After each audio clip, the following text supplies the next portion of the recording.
This is me with a job. Now this is me with no job. As you can see, there is no emotional difference. But the big difference is that one of them is a broke bitch and the other is not. I'd rather not be the broke bitch. So currently, my full-time job is to find a job. I have been trying to find a job since January. It's been 4 months. Is that ridiculous or is that normal? Apparently, it is normal. I googled it the other day. Apparently, on average, it takes up to 5 months for a person to find a brand new job. So you're telling me that if a person was to be in crippling debt and they were to be evicted from their apartment and they were to be starving with no food and they have no source of income and they need income ASAP, you're telling me that that person would have to deal with that for, on average, 5 months. What kind of society do we live in? Honestly, at this point, I think the odds of me winning the lottery is higher than me finding a goddamn job. I have applied to more than 100 jobs within the past 4 months. Out of like 20 jobs, I would say on average 5 jobs get back to me. Maybe sometimes even 3 to 4. That's the odds that I am dealing with. Did you know that 66% of younger generation are burnt out from looking for a job? That's about to be me too. It feels like Groundhog Day doing the same goddamn thing over and over and over again every single day. Nowadays, my daily routine is to basically wake up, do some homework.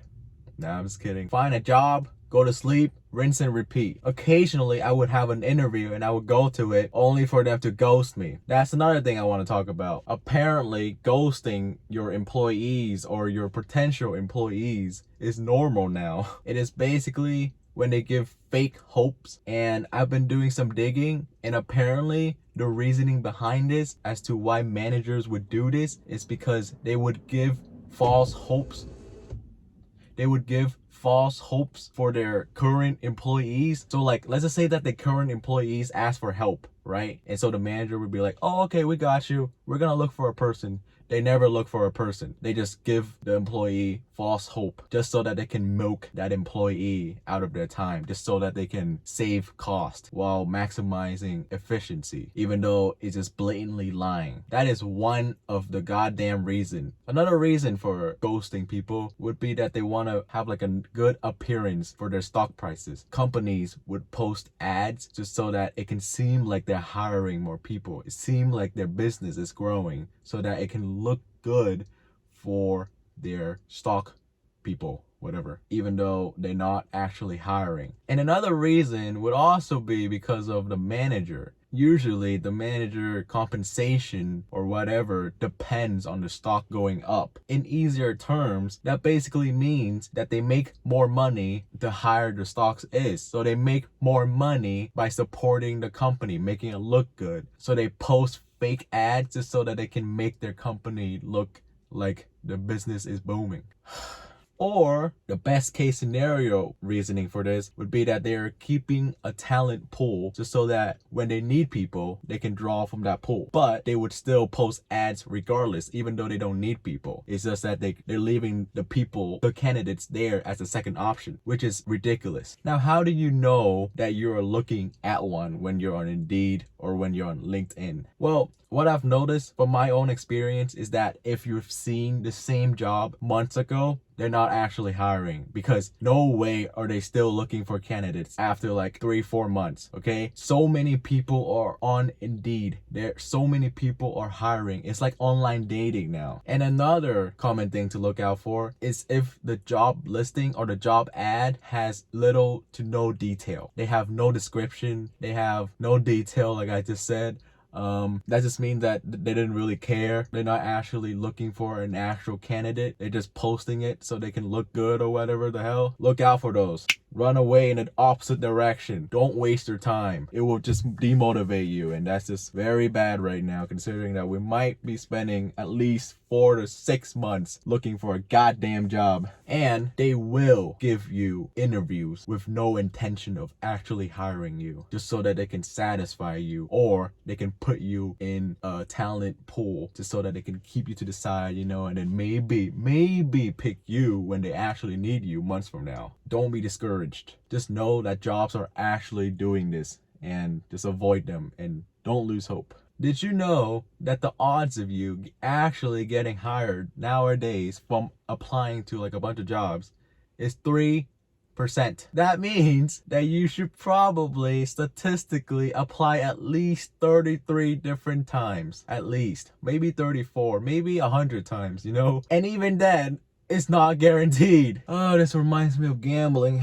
They are so unprofessional nowadays. I have been ghosted. I have been led on. I have been ignored. I mean, ignored is normal, but it reminds me of back in the days when I used to online date on Tinder. Have you realized how girls would get a lot more options on Tinder as do when guys have to be like, they basically get no options? This is basically the same thing. Employers are getting so many options and they're just ignoring all the worst ones and just picking the best or not pick at all. While we, as the employees, have to gamble. 3%. We have a 3% odd. We got this. Yep. In economy, there's this term called tight versus loose labor market. When it is a tight labor market, that means that it is hard for companies to look for employees. So they would give compensations, they would give incentives, they would not lay off people, and they would actually care about their employees. And the opposite goes for a loose labor market. They basically don't care about you because they have so many options, just like the girl on Tinder. And the labor market was very, very tight after COVID. I don't know why they use the term tight and loose. It sounds so weird, but it is what it is. But anyways, it was tight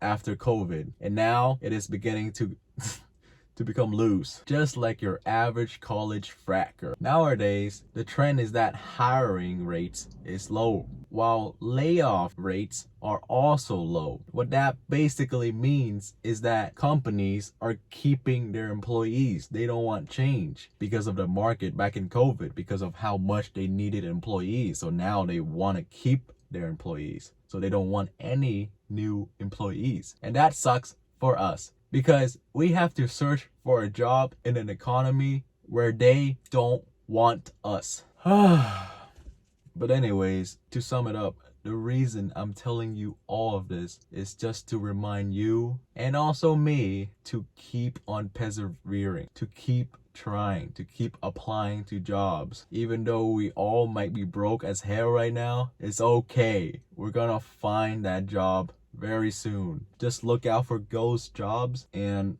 just pray. Just keep going to the interviews. Try your best to improve every time. Put on a smile, you know, that's how they like it. Even though it's been 5 months since you had a job, it's been 5 months since you've been starving and homeless. It's okay because they want to see you happy, right? Because if you're not happy, they don't want you. And you also gotta look presentable. So let's just say that you were depressed over not having a job. That's too bad. Look happy, look organized, because that's the reality of it. That's what they want from you. So you have to do it.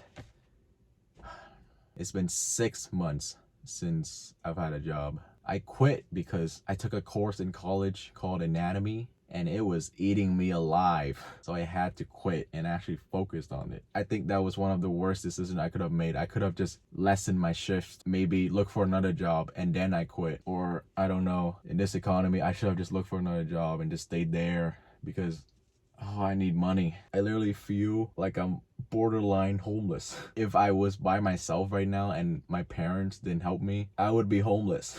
I don't know.